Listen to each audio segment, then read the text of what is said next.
আপনি এবং আমি কখনোই প্রলুব্ধ হওয়া থেকে বাঁচতে পারবো না। হারাম সবসময় আমাদের সামনে আসবে, আর এটা সবসময় আমাদেরকে আহ্বান করবে। আর শাইতানু ইয়াইদুকুমুল ফাকর, শয়তান তোমাদেরকে দেউলিয়াতের প্রতিশ্রুতি দিবে। অন্য কথায়, যখন আপনি হালাল পথে চলবেন, শয়তান আপনাকে প্রতিশ্রুতি দিবে তুমি সুযোগ হারিয়ে ফেলছো, তুমি বঞ্চিত হচ্ছ, সবাই কত মজা করছে, তুমি অনেক মজা করতে পারতে, তুমি আরও অর্থ উপার্জন করতে পারতে, তুমি আরও ইন্দ্রিয় সুখ উপভোগ করতে পারতে। সেই সব সময় আপনার কাছে বিজ্ঞাপন দিতে থাকবে বিকল্প পণ্যের, বিকল্প পন্থার, নিজের কামনাকে চরিতার্থ করার। কিছু যায় আসে না যে কতটুকু কোরআন মুখস্থ করেছেন, কিছুই যায় আসে না যে কি পরিমাণ তাহাজ্জুদ আপনি পড়েছেন, এগুলো কোনোটাতেই আসে যায় না।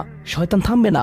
দিন শেষে আপনি তো একজন মানুষই, দিন শেষে কামনা বাসনাগুলো আপনার মাঝে থাকবে, আর শয়তান থামবে না, সে আপনার পেছনে লেগেই থাকবে। শয়তানের একটা কৌশল আল্লাহ বর্ণনা করেছেন। তার মনস্তাত্ত্বিক কৌশলটি হল যায়্যানা লাহুমুশ শাইতানু আমালাহুম। শয়তান তাদের কাজগুলোকে তাদের কাছে আকর্ষণীয় করে দেয়।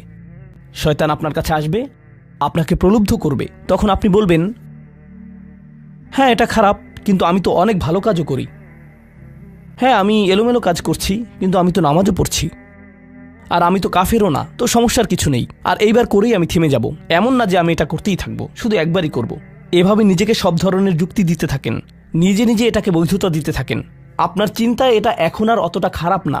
আর তারপর যখন এমন মানুষ চারপাশে থাকেন যাদেরকে বলেন যে এটা তো খারাপ, আর তারপর যখন এমন মানুষের চারপাশে থাকেন যাদেরকে বলেন যে এটা তো খারাপ, তারাও আপনাকে বলে, না ভাই কাম অন, এটা অতটা খারাপ না, থামো তো, এরকম কথা বলো না, না আল্লাহ ওইরকম না, আল্লাহ তোমাকে শাস্তি দিবেন না, কেন এরকম হতাশাজনক কথা বলছো, তুমি অতিরিক্ত চিন্তা করো। আপনি তা শুনেন, আর এটা আপনাকে প্রভাবিত করতে শুরু করে। কিন্তু যখন কাজটা করে ফেলেছেন, যেটাই করেছেন, হতে পারে এটা অ্যালকোহল অথবা অন্য কোনো মাদক, এটা কারোর সাথে সম্পর্ক হতে পারে, সেটা যাই হোক, যখন নিজেকে বলেন যে এটাই শেষবার, কিন্তু এটাই শেষ তো না। কারণ যখনই কাজটা ঘটে যায় আর কয়েকদিনের মধ্যে অনুশোচনাও কেটে যায়, তখন মোবাইলে আরেকটা মেসেজ চলে আসে, তারপর আরেকটা দাওয়াত আসে, তারপর আপনি বলেন না এটাই শেষবার, আবারও সেই চক্রে আটকে যান, আর আবারও সেটা করেন, আর তা করতেই থাকেন। শয়তান ঠিক এটাই চেয়েছিল।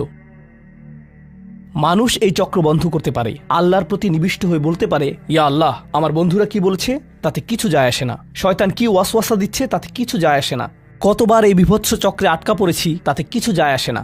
আমি ফিরে আসলাম, আমি ফিরে আসলাম, আমি ফিরে আসলাম 2 দিন অনুতপ্ত থেকে আবারও পাপে লিপ্ত হওয়া থেকে। আমি ফিরে আসলাম আপনার কাছে ক্ষমা চাওয়ার পর আবারও পাপ করা থেকে। ওয়ালাম ইউসিরু আলা মা ফাআলু ওয়া হুম ইয়ালামুন। তারা পাপ কাজগুলো বারবার করে না, আর তারা জানে যে তারা কি করছে। আমি সেই লোকদের অন্তর্ভুক্ত হব না। ওয়ালাইসাতিত তাওবাতু লিল্লাযিনা ইয়ামালুনা আস-সাইয়্যাত।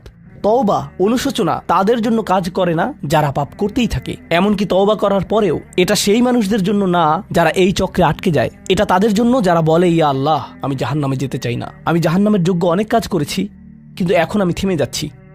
আর এটাই চূড়ান্ত। তারা হলেন আল্লাহর কাছে বিশেষ মানুষ, কারণ আল্লাহ জানেন এটা কতটা প্রলুব্ধকারী ছিল, আল্লাহ জানেন সেই আসক্তি কতটা শক্তিশালী ছিল, আল্লাহ জানেন পাপের কত গভীরে আপনি ছিলেন, আল্লাহ জানেন আপনার উপর শয়তানের সেই দীর্ঘ নিয়ন্ত্রণের কথা, আর আপনি সেই নিয়ন্ত্রণ ভঙ্গ করতে এবং আল্লাহর কাছে ফিরে আসতে সক্ষম হয়েছেন। আল্লাহর পথে আপনার এই যাত্রা অন্য মানুষের তুলনায় অনেক কঠিন। আপনার সামনের প্রলোভনগুলো অনেক শক্তিশালী, আপনার প্রতি অভিকর্ষের টানটি অনেক বেশি শক্তিশালী, আর এর সাথে লড়াই করে যেহেতু আল্লাহর কাছে এসেছেন, তাই আপনি বিশেষ মর্যাদা সম্পন্ন।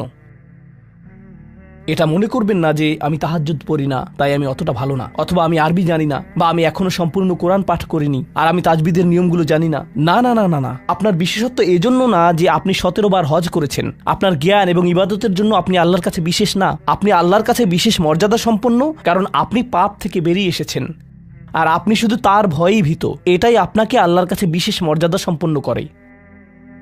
তাই আপনিও ইবাদুর রহমান। তো এখান থেকে আল্লাহ আমাদেরকে সম্পূর্ণ বিপরীত দিকে নিয়ে যাচ্ছেন।